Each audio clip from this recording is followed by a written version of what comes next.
Page number 13, question number 7. Can microwaves be used in the experiment on photoelectric effect?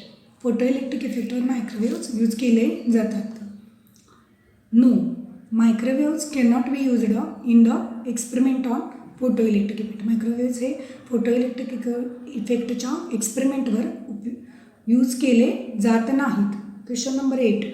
It is always possible to see photoelectric effect with red light.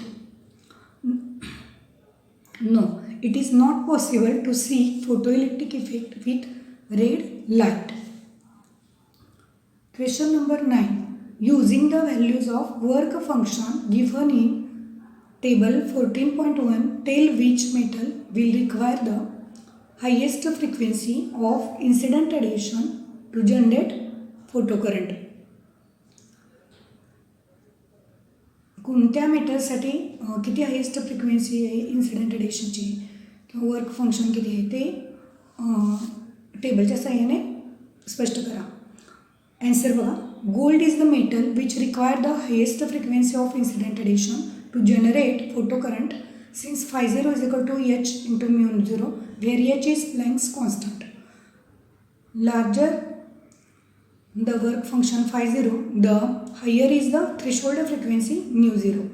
म्हणजे जर Planck's constant φ0 जास्त असेल तर higher threshold frequency असते. Metal work function in electron volt. Potassium 2.3, sodium 2.4, calcium 2.9, zinc 3.6, silver 4.3, aluminium 4.3, tungsten 4.5. हे electron volt म्हणजे ह्या value आहेत. Copper work function is 4.7 electron volt, nickel 5 आणि गोल्ड 5.1. सगळ्यात जास्त व्हॅल्यू वर्क फंक्शनची कोणत्या मेटलसाठी? गोल्डसाठी. ही टेबल नंबर 14.1 आहे. Question number 10. Explain the Einstein's postulate of quantization of energy and the photoelectric equation.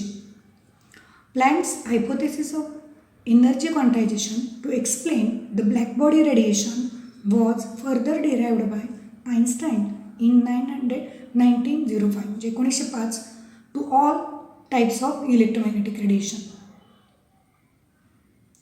Black body radiation याच्याद्वारे एक्सप्लेन केलेली.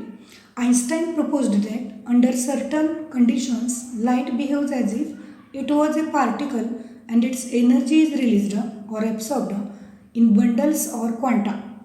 Einstein named the quantum of energy of light as photon with energy is equal to h nu, where nu is frequency of incident light and h is Planck's constant, which was used by Planck in his model to explain black body radiation, and h is equal to 6.626 into 10 raised to minus 14 J dot s.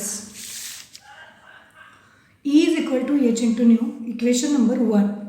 Equation 1 is a relation between a particle like property energy E and a wave like property frequency nu. Equation 1 is called as Einstein's relation. Einstein's relation equation number 1 holds good for the entire electromagnetic spectrum. That is, energy of electromagnetic radiation is directly proportional to frequency and is inversely proportional to wavelength. तर हे जे काही एनर्जीचं formula दिला आहे is equal to H into nu. H म्हणजे Planck's constant, nu म्हणजे frequency of incident radiation. त्या इक्वेशनला म्हणायचं आहे आइन्स्टाईन्स रिलेशन. तर हे इक्वेशन कशासाठी लागू आहे? इलेक्ट्रोमॅग्नेटिक स्पेक्ट्रमसाठी. That is energy of electromagnetic radiation is directly proportional to frequency and is inversely proportional to wavelength. That is कारण nu is equal to since nu is equal to c by lambda. न्यूची value आहे c upon lambda आणि म्हणून energy वेवलेंथच्या किंवा लॅम्बडाच्या inversely proportional आहे. Hence the higher frequency radiation means the higher energy radiation. Opposite to this short wavelength radiation means high energy radiation. Question number 10 हा पूर्ण झालेला